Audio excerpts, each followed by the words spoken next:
We live in a world that demands light but denies the fire that creates it. When you choose the path of retention, of energy, of discipline, of truth, you step outside the game. You abandon the easy praise bought with self-betrayal. You walk into solitude, into silence, into the raw edges of the self, and suddenly you become the villain. Why? Because to retain is to rebel. To retain is to say, I will no longer leak my power for approval. It is to stand still when others are addicted to motion. When others are addicted to motion. It is to hold the line when everyone else is collapsing into comfort. But here is the dark truth. Your discipline is not just a personal choice. It is a mirror. And mirrors are rarely loved. You do not make people uncomfortable because you speak loudly. You disturb them because you exist without needing them.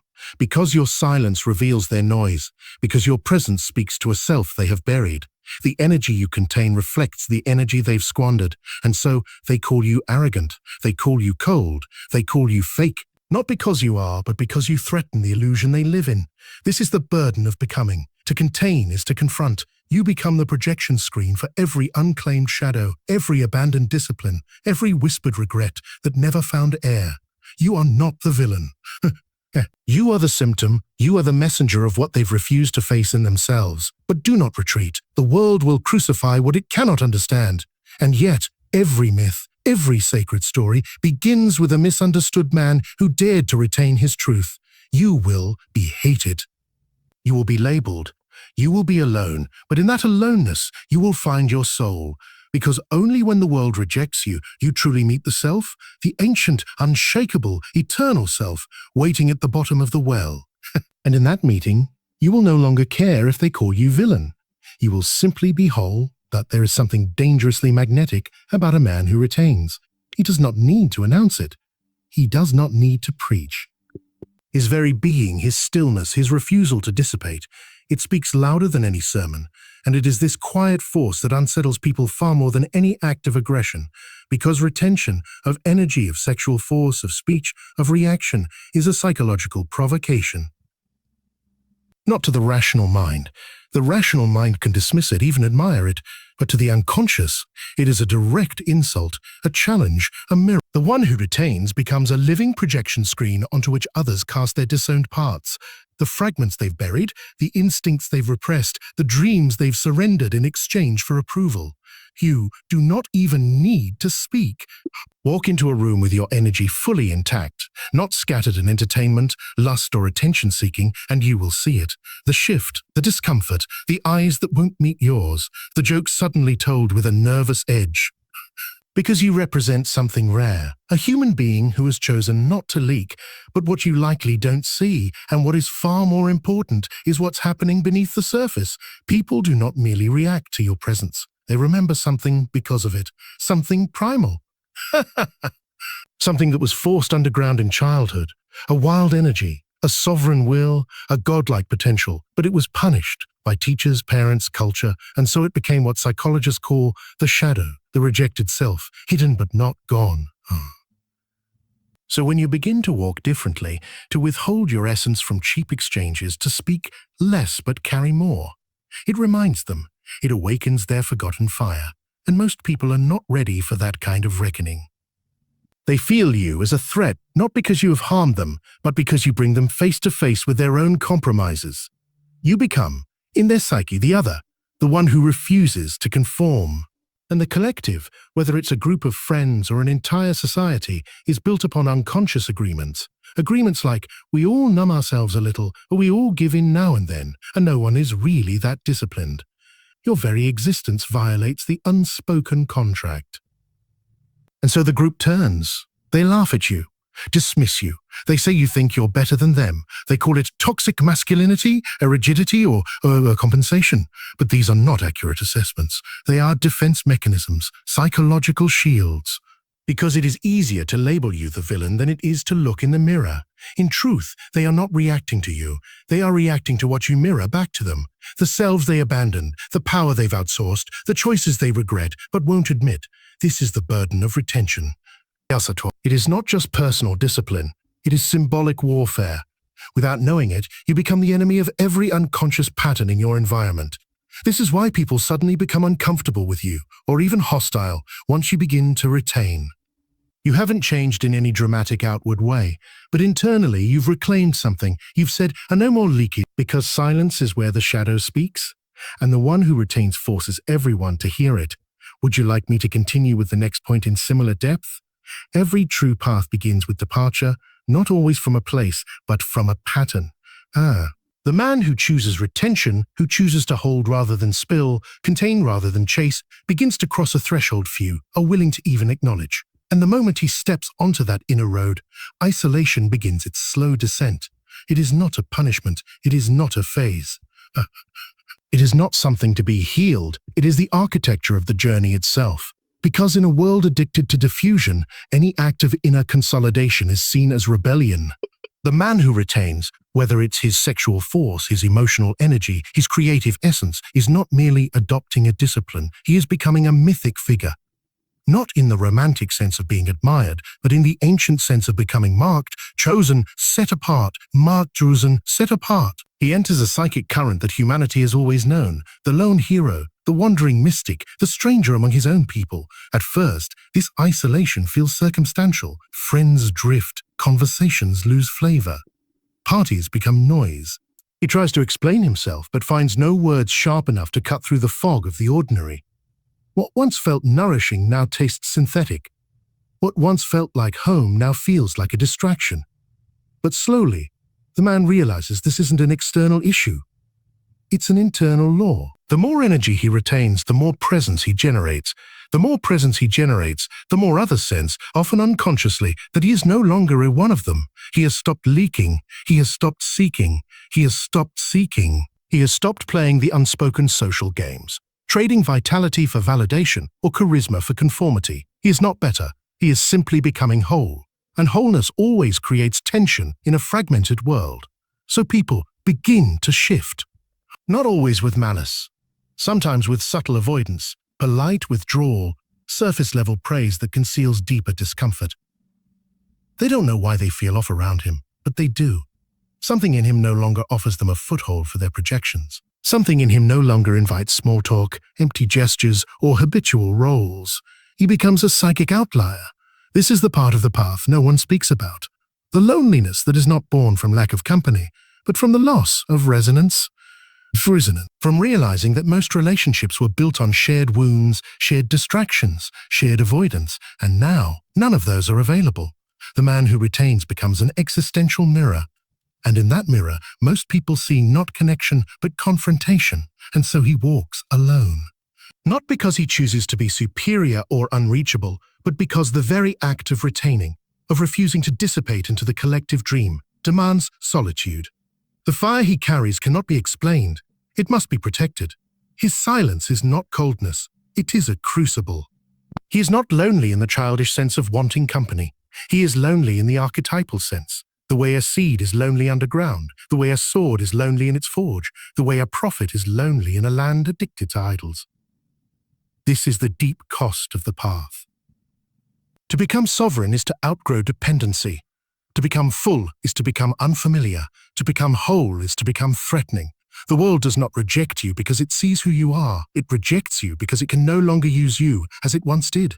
You do not bend as easily. You do not agree as quickly. You do not fill the silence with pleasantries or soften your edges for comfort. Your presence is no longer social currency. It is spiritual weight. The human psyche is not honest. It is layered, obscure, filled with contradictions that defy logic but move us with terrifying precision. At the surface, people say what they admire: kindness, humility, balance. But what they truly respond to, what pulls them with the gravity of the moon, is power. Not just external dominance, but internal density. A gravitational center that does not beg, perform, or explain. And that is exactly what retention cultivates. The one who retains, whether it is energy, attention, sexual potency, or emotional leakage, begins to build an inner world that others feel but cannot name. He no longer seeks validation in the marketplace of the shallow. He no longer offers himself as a product to be consumed. His energy no longer spills to chase approval, and this generates an aura that is paradoxically attractive and threatening at once. People are drawn to this, viscerally, magnetically, but what they feel is not comfort, it is confrontation, because what they desire in him is what they have abandoned in themselves. It is not the man they hate. It is what he represents. He is no longer just a person. He has become a symbol, a projection surface. And in him, they see the possibilities they once glimpsed, but never claimed. Discipline over indulgence, clarity over confusion, power over passivity. But the psyche cannot tolerate what it cannot integrate. So rather than move toward this energy consciously, with humility, with curiosity, the unconscious reacts with hostility. It flips the polarity. What was once quietly admired becomes loudly attacked. What was once felt as intrigue is rebranded as arrogance. The man who was once attractive becomes a dangerous, are too intense, are not relatable. But these are not truths. These are defense mechanisms, because to admire someone who reminds you of your own unlived life is unbearable. It exposes every compromise, every broken promise you made to yourself. The late nights where you chose escape instead of evolution, the years spent sedating yourself with noise, the relationships you stayed in because they were easy, even as they slowly hollowed you out. When someone else refuses those compromises, you remember your own betrayal.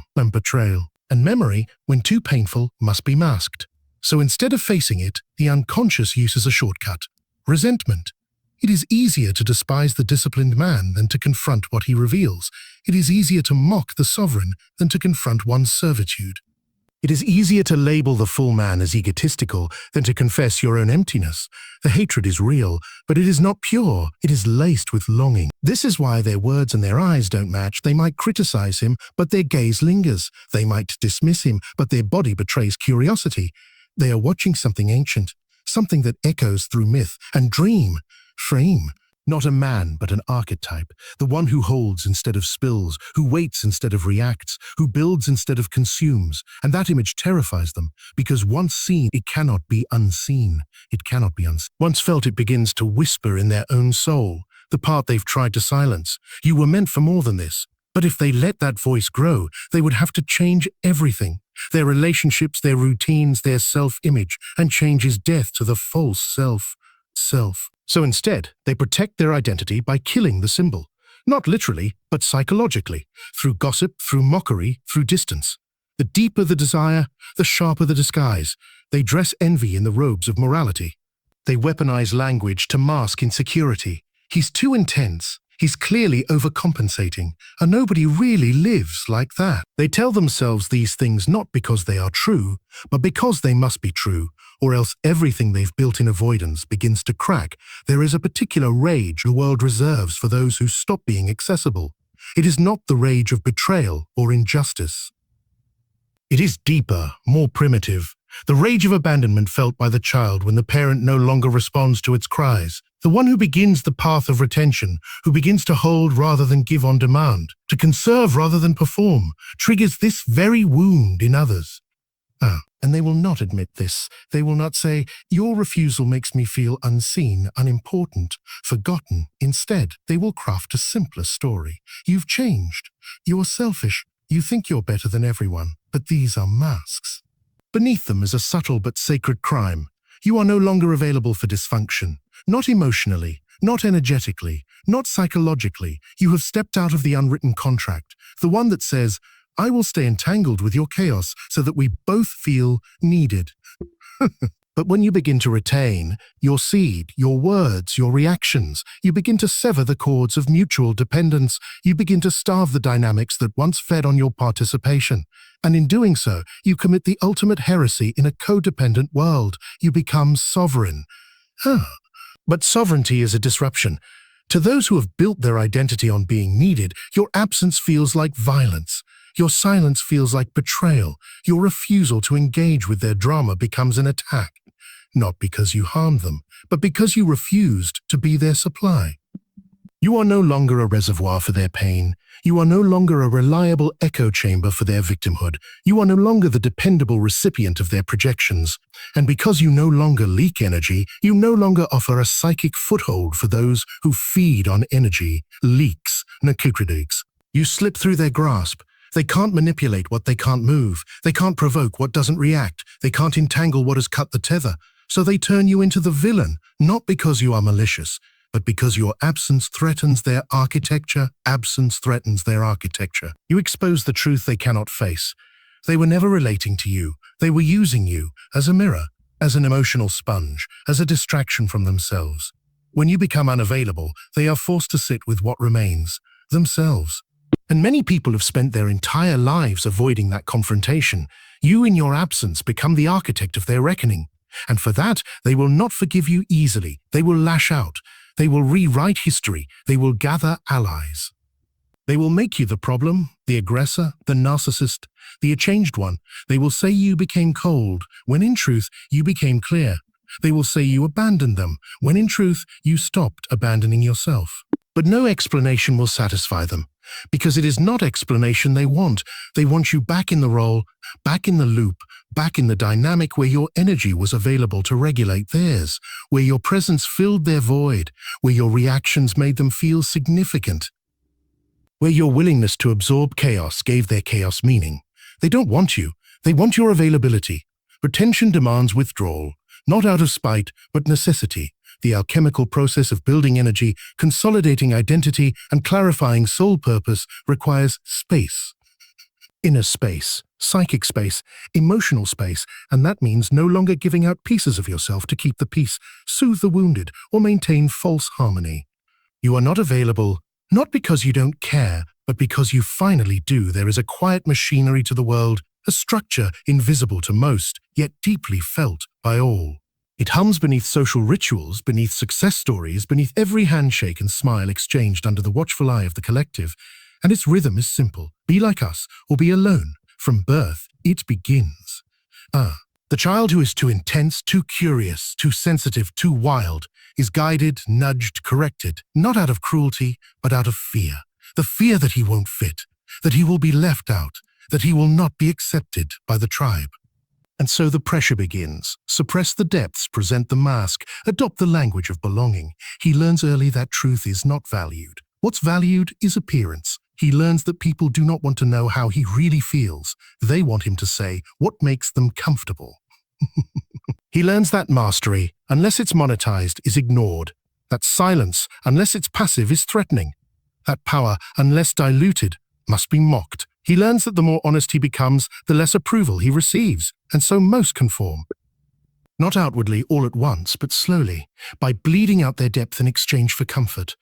But the man who chooses retention, true inner retention, begins to walk in the opposite direction. He does not just abstain from sex or gossip or distraction. He abstains from illusion. He stops selling himself in the market of performance. He begins to value depth over visibility, meaning over popularity, reality over role play. And with that shift, the world begins to turn against him. Not with open hostility at first, but with something colder, indifference. Depth is not glamorous. It is not viral. It is not instantly understood. It makes people uncomfortable because it reminds them of what they have buried. The man who cultivates inner gravity, who retains his energy, sharpens his word, and refines his silence, is not celebrated. He is sidelined. Not because he lacks value, but because his value cannot be commodified. The world does not know what to do with someone it cannot seduce. It knows how to reward compliance, the agreeable employee, the charismatic creator, the man who repeats the narratives approved by the machine.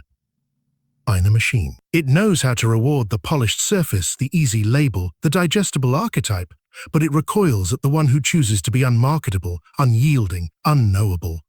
The retained man cannot be boxed, and that makes him dangerous. He doesn't chase followers. He doesn't soften his truth. 2. He doesn't apologize for his edges. He walks with an energy that says, I am not for sale. And that kind of presence, quiet, unbending, sovereign, disrupts the economy of approval the world runs on. In a society where attention is currency, to stop giving it recklessly is to rebel. In a culture where productivity is worshipped, to protect your energy is heresy. In a time when everyone is expected to be available, adaptable, endlessly pliable, the man who builds density instead of visibility is exiled. But the world won't say he's being exiled. It will say he's not playing the game. It will say he's not playing the game. It will say he's hard to work with, too intense, too serious. It will call his clarity arrogance, his discipline obsession, his solitude dysfunction. Because when a man becomes deep, he becomes unpredictable. And when he becomes unpredictable, he becomes uncontrollable. And when he becomes uncontrollable, he can no longer be used as a pawn in someone else's story. So he is ignored, overlooked, labeled, rejected, not because he has failed, but because he has refused to entertain the shallow gods of this age. People wear it like a second skin. Not consciously, not with malice, but with the helpless compulsion of those who have never truly faced themselves. And so when you begin to walk the path of retention, of inner wholeness, of unshakable presence, you become something ancient in their psyche, not a friend, not a stranger, but a mirror. And no one attacks a mirror because it lies. They attack it because it reflects the man who has chosen to retain, who has pulled his energy back from the mouths of chaos and the wells of distraction, begins to radiate a subtle but undeniable pressure. His silence speaks. His stillness confronts. His gaze is not invasive, but it sees. And to be seen in a world of masks is not a gift, it is a threat. So they name him the villain. Not because he has done wrong, but because he has made them remember. Remember what? Their own masks, their own fragmentation. Their own abandoned potential. The lives they could have lived had they chosen the harder road, the road of self-possession, not self-abandonment, the road of truth, not performance, the road of inner fire, not outer praise. You do not need to speak a word for the projection to begin. It happens automatically, a silent ritual of the unconscious. You walk into the room and suddenly someone feels judged, not by you but by what you represent. Another feels threatened, though you've offered no harm. Another feels envious, though you've taken nothing from them. You haven't moved a muscle, but in their world, you have already committed a crime. You reminded them they are not yet who they pretend to be. The psyche cannot tolerate that kind of dissonance, so it rewrites the story. You are no longer a man on his path. You are cold. You are aloof. Proof. You are self-righteous. You are too intense, too silent, too different. You are not a normal. You don't a vibe anymore. You are not the same. But beneath these words is a quieter message they cannot say aloud. You are not reflecting what I want to see in myself. Most people do not seek truth. They seek comfort. They seek confirmation that their choices, their patterns, their beliefs, no matter how destructive, are acceptable. And when you no longer reflect that back to them, when your presence becomes a reminder of what they've refused to confront, they don't question themselves. They question you. You become the container for their denied emotions, their ungrieved failures, their buried lust, their unspoken rage, their untapped will. And because the psyche would rather kill the truth than let the false self die, it casts you in the role of the villain, the shadow bearer, the disruptor of peace, not because you created chaos, but because you revealed the chaos they've decorated to look like order. To be a mirror is to be misunderstood. You will be loved by those who are ready to see and hated by those who are not. Not because your presence is wrong, but because it is unedited. You reflect not just the surface, but the depths. And in that reflection, you give people a choice. Confront what they see or destroy the mirror that shows it. And most are not yet ready for the confrontation. So they choose the easier myth, that you are the problem, the cause, the deviation from harmony. They must believe it because the alternative is far too costly, that the life they've built is out of alignment, and your presence simply made that fact impossible to ignore.